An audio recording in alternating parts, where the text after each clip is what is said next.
নীলু, অনেক দিন পর মনে হলো আজ অধরার হাতে একটা চিঠি আমি রেখে এসেছিলাম। সে চিঠি তোমার জন্য ছিল। অনেক দিন পর অধরার বর আমাকে বলল, আপনি নীলুকে বিয়ে করেননি কেন?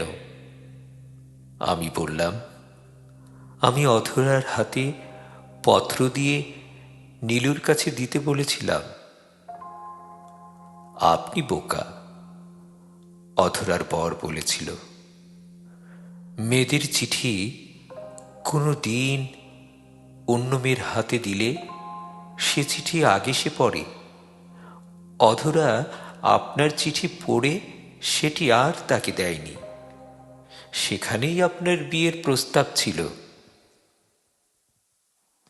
সেই চিঠি 21 বছর পর আমি ফেরত পেলাম। নীলু, আজ তুমি অন্যের ঘর সামলাও। আজ আমি বুঝি নিজের কথা নিজেই বলতে হয়, নইলে সারাটা জীবন স্মৃতি ঘেঁটে কাটে।